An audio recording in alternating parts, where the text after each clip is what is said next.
Bonjour, bienvenue dans la vidéo de formation sur les sous-interfaces. Les sous-interfaces, c'est quoi? C'est simplement une interface d'un routeur, donc une espèce de carte réseau, si on veut, qui va être déposée sur sur une switch dans un VLAN donné. Donc, prenons par exemple ici, j'ai un routeur on a stick, qu'on pourrait dire. Donc, j'ai un PC ici qui est dans le VLAN 10. Ma switch actuellement, elle n'a qu'un VLAN qui est le VLAN 10. Puis par en haut, donc la switch ici est configurée en mode Access. Puis le câble réseau qui monte vers le routeur est un câble réseau configuré en mode Trunk.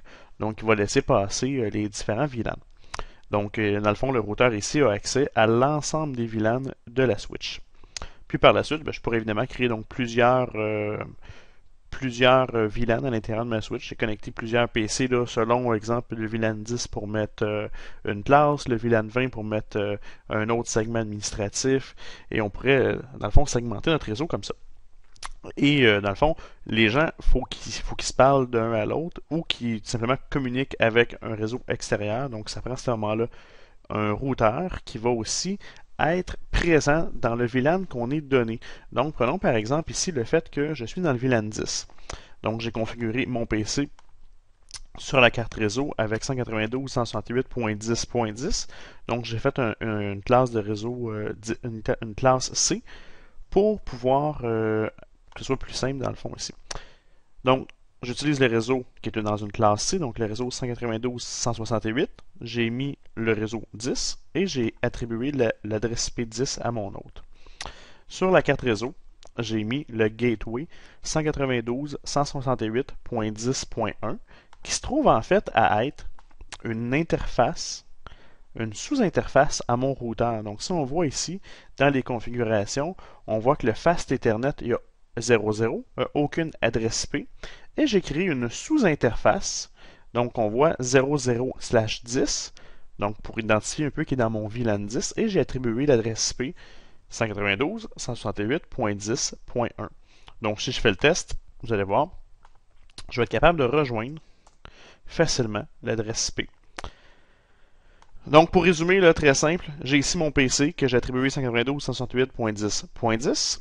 J'ai configuré ma switch ici pour que ce port-là, donc le port 0.1, le port 1 de ma switch, soit dans le VLAN 10. Et j'ai configuré mon port gigabit 1 vers ma switch en mode trunk, donc pour qu'il laisse passer l'ensemble des VLAN. Et j'ai configuré par la suite, pour terminer, ma sous-interface. Donc on va le faire ensemble, vous allez voir que le concept peut être compliqué, mais la configuration est plus simple que le concept. Donc pour commencer, on va faire les branchements. Donc j'ai dans ma switch ici le port 1 que je vais brancher dans mon PC sur le port réseau, donc sur la carte réseau.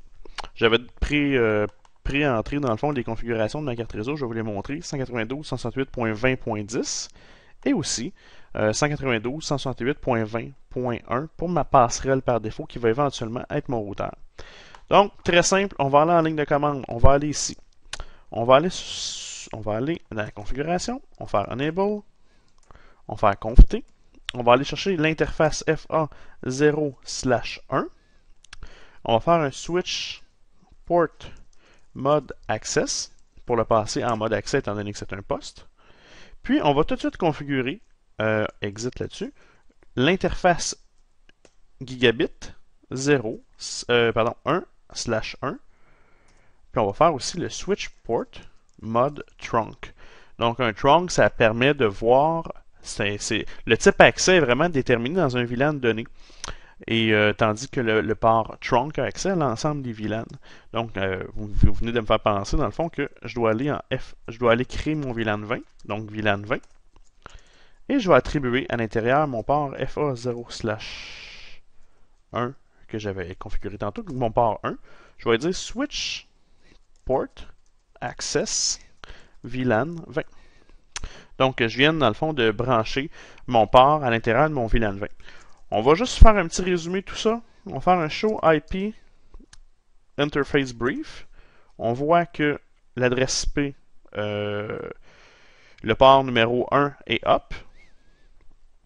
Et là, dans le fond, le port gigabit, il est down parce qu'on n'a pas encore branché de câble réseau dedans. Ok, génial. Maintenant, on va aller faire un show Show VLAN. Show VLAN, on voit que dans le VLAN 20, j'ai ici le port FA01, donc mon port 1 qui est configuré dans mon VLAN 20.